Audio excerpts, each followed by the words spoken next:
Well, hi there, it's Paulie here, in winter mode, complete with Mr. Snoots, also in winter mode. And yeah, so now we get into kind of rambling thesis time. I'm going to talk to you about the ancient transgender traditions that extended through the steppe cultures, through the Middle East, and even into Kuril and the Japanese islands in ancient times. It's interesting stuff and is not usually linked together. Okay, attend. I was originally going to talk to you about the Enaree. The Enaree were the transgender shaman and priest class of male-born female folk from the tribe of the Scythians. Now, the Scythians were one of the great ancient steppe peoples. That is the horse-riding nomadic folk that lived in the great Central Asian steppes. These people lived in steppes running from Mongolia through to Russia, through into Eastern Europe.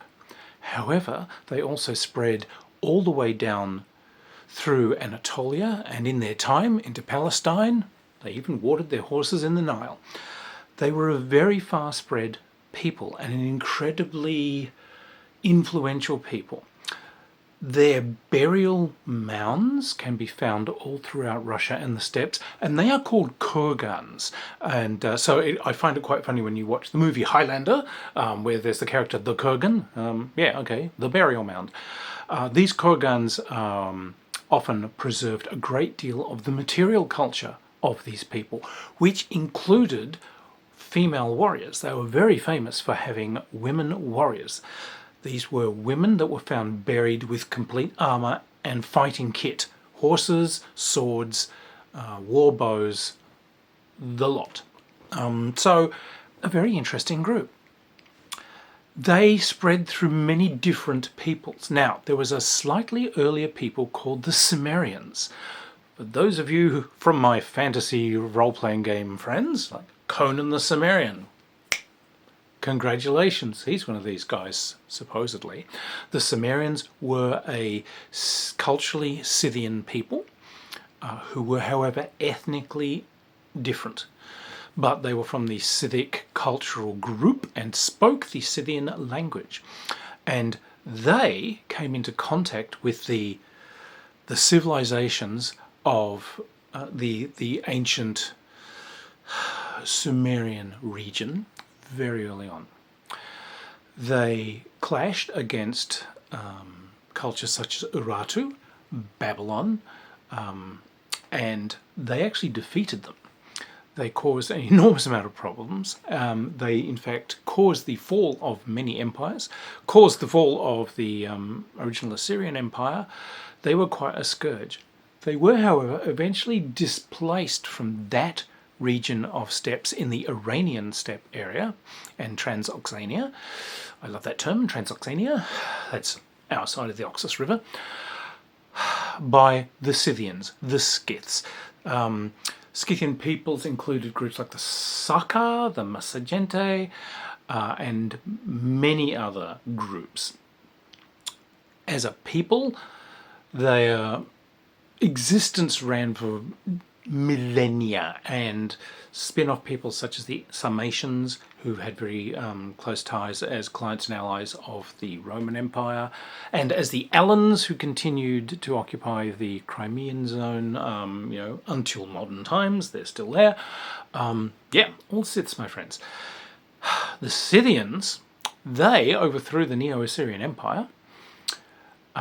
They got down into Palestine, overthrew the city of Ascalon, which is one of the 5 cities run by the Philistines, who were, you might remember, David and Goliath, all that jazz. Samson and Delilah. Philistines, those Philistines, yep. These guys are, this is biblical stuff. They were a major people. Now, a Scythian people were the Parthians. The Parthians were essentially the Scythian descendants who continued living in all of those Iranian plains, and they became a Iranian people who had both nomadic and settled and semi-settled aspects to their culture. The great Parthian clans like the Karen and so forth were eventually instrumental in overthrowing the successor states left by Alexander the Great's generals who then founded the Seleucid dynasty. It was the Parthians that overthrew the Seleucid dynasty and retook Persia. They retook the bounds of the Persian Empire, and it is those Parthians that are the ones fighting Mark Antony, Antony Cleopatra. Quite famously, when a very rich Roman general campaigned against them and didn't spend his money on outfitting his troops, but instead was looting and sending the money back home, when they caught him, they melted down the gold that he looted and poured it down his throat. Those Parthians.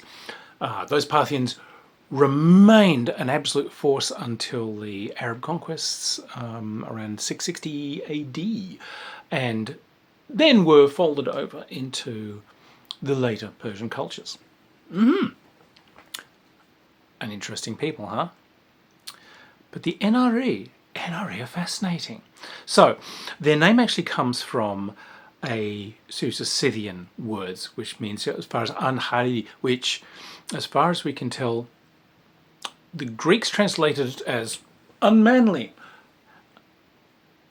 I think the more literal translation is not male. Enaree were people who were born male, and they seem to have lived a male life into their youth, but they could sometimes come to this later in life, whereupon they embraced a female social identity. They gave up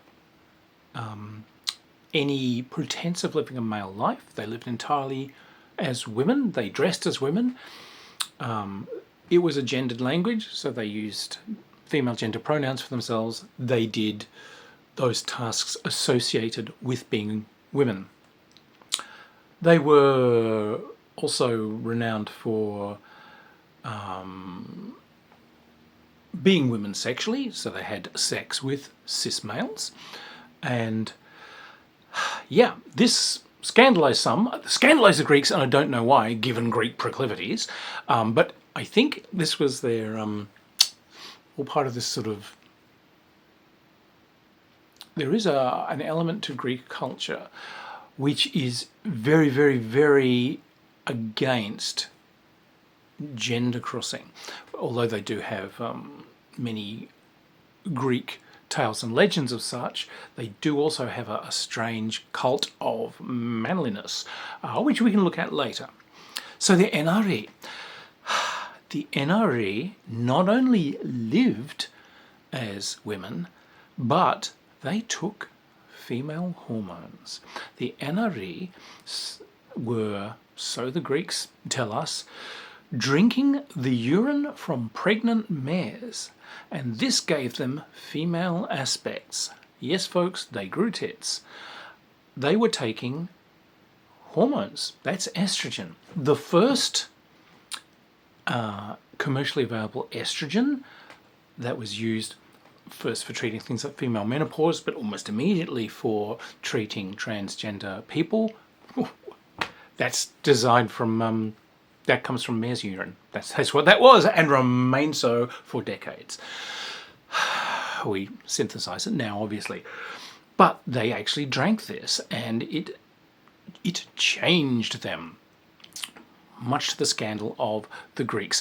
A little sideline, there were later Christian philosophers who went through these Greek accounts and dug out various other things, and one of the things that they said was that it may also have been a social decay of that culture, because it might have come from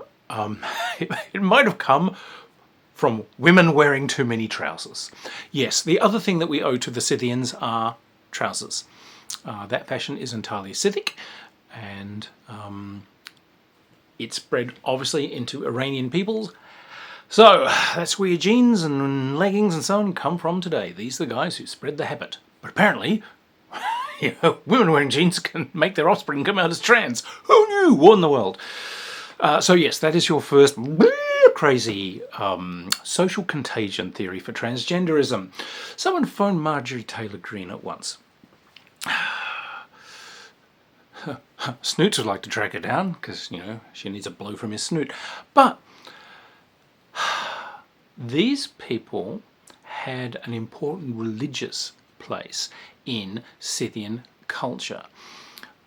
Like we see in so many worlds, in these cultures, they had a shamanistic and religious position. So the Scythians' supreme god was Artimpasa, the snake-legged god. This is a female figure with snakes for legs. Embodied renewal, embodied fertility, embodied magic. Could sometimes be depicted human, without the legs, but when done so, female body with a beard. So an androgynous god. One of the god's main powers was transformation, particularly to transform someone from male to female, and indeed from female to male. But male to female was their particular thing. And that goddess's servants included, particularly priestesses, but a cult of Enaree who were very powerful, because the Enaree were not just priestesses of this god, they also served a shamanic function beyond simple servants of the god. And this came down to witchcraft, divination, healing, astronomy. It came down to a great deal of things that went beyond mere religious practice. Enaree's particular accoutrements were drums, which were used for shamanic rituals, headdresses with horns or antlers. Many sets of these accoutrements have been found in those Kurgan burial mounds. We have burial mounds for these transgender people. They are out there. And these have been found, these accoutrements, again, they have been found from Eastern Europe right over to the Mongolian steppes. So a very far-ranging practice throughout that entire Scythic cultural region. The other thing that went with it was cannabis. Yep, these people were high as kites. They were particularly involved in funeral rituals, divination rituals, and so on, at which they hotboxed cannabis. Herodotus describes them as going into a tent where they would have bowls in which they had essentially balls of cannabis and cannabis resin. So, yep, they're cooking the resin, folks, and they're hotboxing it in a tent, and he described their hoots of laughter at a funeral, which, he considered to be extremely off. But, hey, he could have complained to the Scythians, but they would have shot him. These balls have also been found in kurgans, and the spread of cannabis seeds through these regions still exists today. They planted this stuff. So, the tradition of toking on, thank a trans woman, everyone, because that's where this spread from. Yep, these are the people who invented it and used it. There were some interesting little ceremonies involving them. So, for instance, if the king became extremely ill, it was presumed this has happened because someone had breached a sacred religious oath somewhere within that tribal kingdom. As the diviners, Enaree were brought in to try and determine who has broken their oath, their sacred oath. And they would use divination. Now, there was a form of divination that other diviners used, which was to take willow wands. And a little bit like using prayer sticks when you shake them come out, or throwing bones and runes. But these had to be picked at a certain time. and enchanted in a certain way, and you would throw them up and they would make a pattern on the ground. Enaree had an entirely different form of divination, which they used using the inner lining from the bark of the linden tree, which they would take into strips, and these strips would then be cut, and you would ask a question, and they would braid these along fingers, and how these braids ended up, long and short, and patterns that had been painted into the braids, that was what gave you your divinatory answers. And to be one with the linden, or to be a child of the linden, meant to be transgender, male to female. And that is an aspect that does actually survive in kind of some regional languages to this day. But that's where it comes from. Now, if the diviners decided, j'accuse, they find someone who is clearly the person who has broken their sacred oath, that person can either essentially pay a fine, or he can say, not guilty. If they say not guilty, then they bring in 6 other Enaree, and they all do their own divinations, and if they can agree that this person is guilty or not. If they say that there are further signs and this person isn't guilty, that's it, case over. If, however, they say that this person is guilty, then the guy can still fight, and if he does, now it's gotten really serious. They bring in every single diviner, Enaree or not, but particularly they bring in every single Enaree, and the Enaree will do their divination to see if the guy is guilty or not. Other diviners, using their system, are brought in and they divine. If more Enaree decide he's guilty than Enaree decide he isn't, then then that guy is charged as being guilty by the Enaree. And if more people on the other side say not guilty, then there are Enaree, etc. So it's a giant divining thing. If the guy's guilty, they cut his head off, and all his property goes to the Enaree, particularly to the person who did the initial divination in the first place. On the other hand, if the grand total of all the diviners in the kingdom essentially say this guy is not guilty, then or the majority of them do, then it can go the other way, and that Enaree can I don't think lose their life, but I think lose property.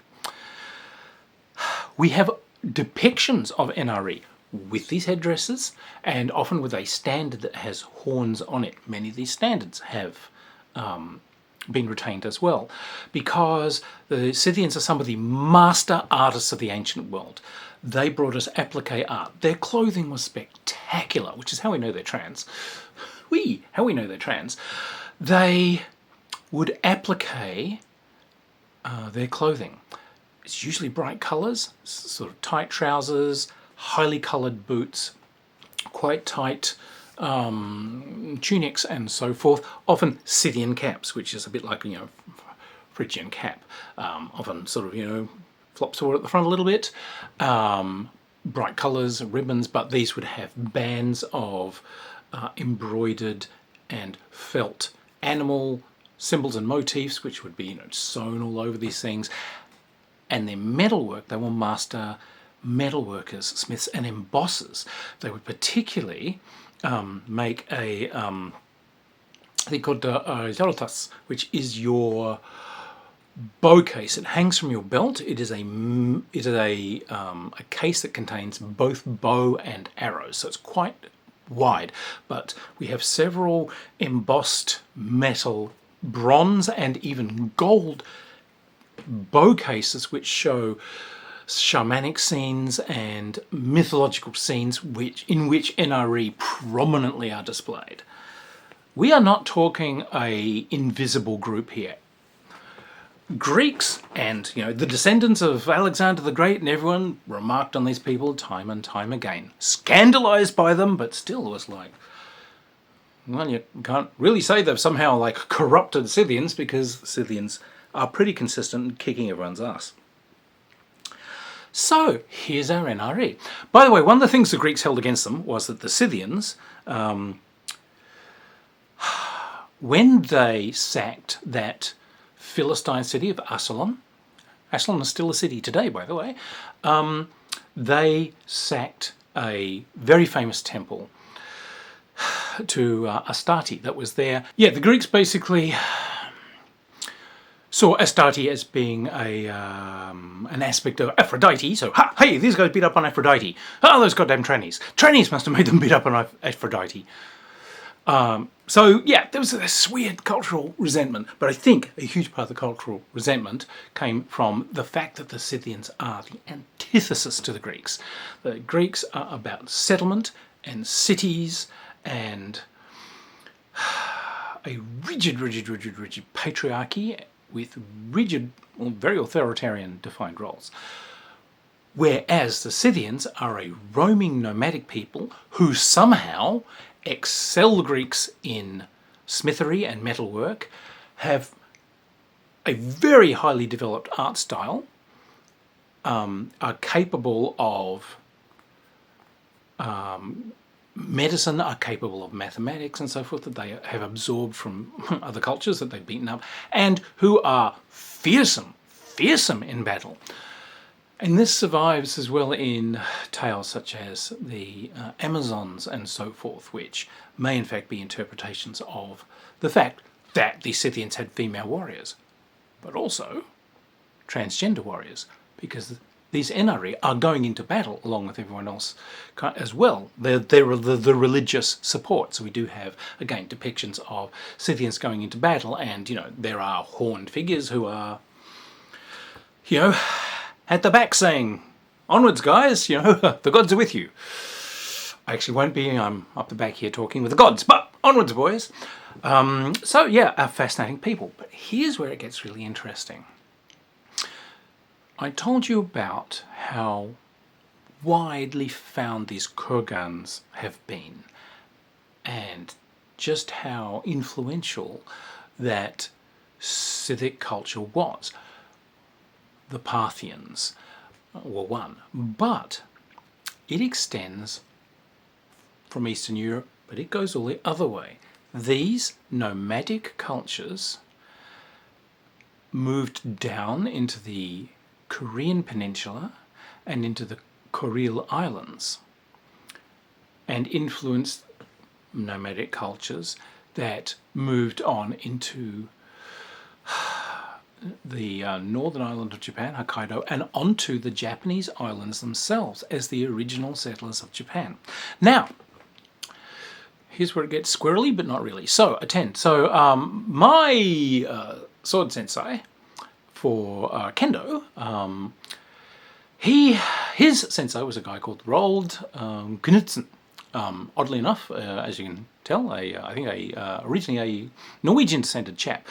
But Roald was also quite a scholar, particularly of shamanism and the spread of shamanistic symbols. Roald was rather fascinated and did a lot of research in the way martial arts traditions and styles were contiguous throughout the band of the steppes, down into the Iranian steppes and across, you know, all the way into Japan. Very, very similar sword styles, not just dictated by weapon, but, you know, as in, hey, it's a curved sword, it has to be used in a certain way, but stance, emphasis, movement for that, and particularly for spear and sword. Spread of preeminence of the bow as the primary arm, but also rituals, shamanic rituals, and the survival of certain particular shamanic symbols. These are particularly the raven and the fox, as, you know, powerful contiguous symbols of power and mystery. So whereas the Japanese had legends of the Tengu, which were supposedly a crow spirit that would pass on knowledge and magic and magic, medicine and martial arts knowledge. But steppe peoples from, you know, the Kuril Islands to the Urals also had traditions of crows who would come forth and teach medicine and teach fighting arts. So he was quite fascinated by that link, and you can see it in the many thousands of years that this was a series of cultures that dovetailed one into the other. So I went looking. As you get from the steppes eastwards into Mongolia, Mongolian tribes had, a two-spirit tradition. Yes, all right, I'll stop illustrating things with you. To the Mongols, they had a very, very non-gender role-specific society. If you were female and you wanted to hunt and indeed go to war, you did. If you were male and you felt like becoming a smith, doing crafts or moving into those kind of things, you did. They weren't particularly bothered, but they did have a tradition of shamans who crossed the magical barrier between being male and female and therefore gained power. They gained access to spirits that a person who had just simply remained in one gender role never would. More powerfully, though, the Mongols, by the way, through massive contact with both Islamic but also the Neo-Confucianist societies, who were very, very into normalized cis roles, have lost this over the later centuries, like we're talking post-medieval to modern times. But surviving through to modern times are the Siberian nomadic tribes. Some of these are horse nomadic tribes, some of these are foot nomadic tribes. But they continue a transgender or two-spirit tradition of people that are born male who choose to then live in a female life. They take on female activities, and in those societies where there is a division of different types of labour, they take on female labour and do not do male. So in the early 17th century, the Russians used the Cossack tribes sort of as their spearhead to conquer Siberia. A lot of these native Siberian tribes were wiped out or forcibly converted to Russian Orthodoxy. Some of them still survive. One of the main ones is the Itelmens, who are still down there. They do actually, if you look at them, they do show some similarities to some Amerindian cultures, but they have a transgender identity within their tribal system. Comes in two flavors. It can simply be people born male who then live female. Men do everything involving catching fish and so forth, but women do anything involving essentially preparing things like fish roe, which is their staple, in preparing fish, and in collecting berries and brewing. Brewing is, of course, quite sacred. The men largely involving in fishing and hunting, but the women will hunt game birds. But they have a shamanistic branch of these identities, which again are seen to have immense power because they have crossed that barrier between male and female. They have aspects of both, and they have access to spirits that a person who has not done that journey does not have. And this continues with all of the surviving nomadic tribes that live running down that whole Kamchatka Peninsula and into the Kuril Islands, where one of those tribes is the Ainu. Now, there were several native cultures. When the settlers from Korea arrived in Japan, that would become the Yamato kingdoms. There were several of them which is why the ruler of Japan is an emperor, because technically he is the king of the different kings of the Yamato people. But there were already peoples living in Japan. There was a Yayoi culture and so forth there and present, and had been for some time, and there was this local culture in the southern islands. Hokkaido in the north had Ainu, which are some of those very Siberian nomadic peoples. They have a contiguous culture across those Kuril Islands. So to this day, some Ainu are in Russian territory and some are like in Japanese territory. Both horribly colonized and brutalized by these peoples. But the Ainu have this two spirits tradition, this transgender tradition, almost exactly the same way.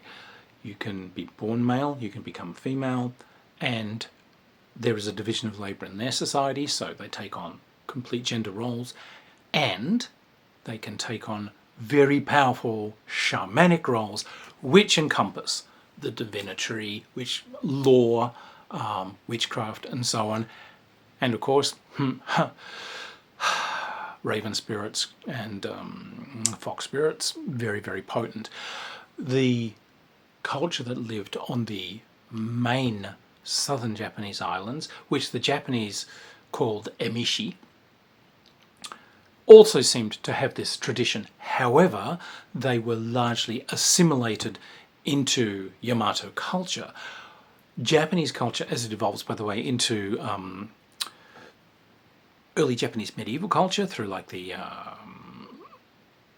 900 AD sort of period, actually kind of absorbs an awful lot of emishi culture. Things like the curved Japanese sword, that does not come from the Yamato peoples, whose swordsmanship and equipment is copied from the Tang Chinese. That curved sword is an emishi sword.